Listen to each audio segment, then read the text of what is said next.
When a car brakes, where does the energy go? Imagine cruising down the street in your Lamborghini at a speed of 120 kilometers per hour. When you see the traffic light go red, what do? Unless you want a ticket sent to your door, you slam the brakes to the floor and stop the car. Your car had so much energy just a moment ago, so where did it all go?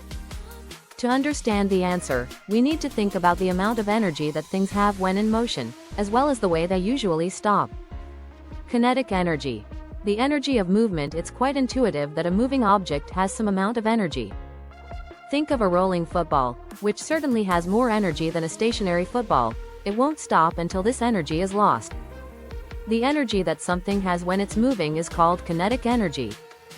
If a player sticks his foot out to control the ball, the energy of the ball will be transferred to the player's foot as it moves backwards. Some will also be converted to sound energy that we can hear. When a cricket ball or football runs over grass, the kinetic energy is eventually absorbed through friction by the grass.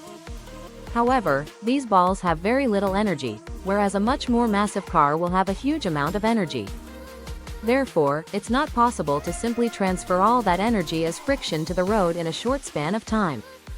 In fact, if you move twice as fast, the kinetic energy is 4 times as large. All of this energy must be dissipated while braking so that the car can come to a halt. Also note that energy fundamentally cannot be destroyed. The only control we have over it is to change its form. How do brakes convert energy? For instance, the energy to move the car comes from burning petrol or gasoline, which is consumed in the process. This is an example of the conversion of energy, from chemical interactions in petrol to the energy of motion or kinetic energy in a car. When stopping a car, the kinetic energy must be transferred into another form, which is done by dissipating the kinetic energy of the car in the form of heat. Most cars on the road today use what's called a disc brake. As you press the brake pedal, a process begins that leads to the clamping of the brake rotor, which is attached to the wheel or axle of the vehicle. This clamping or squeezing causes a lot of friction and resistance to the motion of the wheel. In the process, significant heat is generated by the brake rotor and pad. Observing energy conversion trucks have air brakes, modern cars have disc brakes, and bicycles mostly have rim brakes. Despite these differences, the conversion of kinetic energy to heat is quite similar in all three. The rim brakes clamp the rim of the wheel when the brakes are applied, making the rim the site of heat generation. You might be able to feel it for yourself on a bicycle after braking for an extended period, like on a long descent. You might also notice that brake pads wear out after a while. This is partly due to heat and partly due to the wheel's rim pulling off parts of the brake pad due to intense force and friction. Therefore, some energy will go towards tearing off tiny pieces of the brake pads as well. In cars, the heat generated by braking can reach up to a few hundred degrees Celsius, as cars will have much more kinetic energy at the same speed due to greater mass.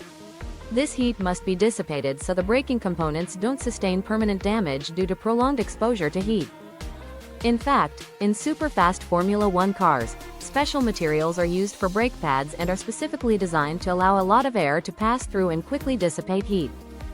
The kinetic energy is also converted to sound, which can be heard as a screech if you brake suddenly. Can we reuse the energy? Either way, the kinetic energy of a car is lost to the surroundings when braking. That said, thanks to the advent of regenerative braking, this energy story has taken a rejuvenating twist. In hybrid or electric cars, the energy of the moving car is recovered by the battery by switching the motor that propels the wheels into a generator. The kinetic energy supplied by the moving wheels is converted to electrical energy by the generator and returned to the battery, which can then store it for future use. Even so, at least 30% of the energy is still given off to the environment, mostly as heat. The next time you're behind the wheel or kicking a ball, remember that energy is constantly changing forms. Most of the time, it will change from useful to useless, such as when our cars dissipate kinetic energy as heat. With braking systems like regenerative braking, however, we're moving towards the more efficient usage of energy in cars. The recovered energy can be used again, rather than being dissipated to the environment.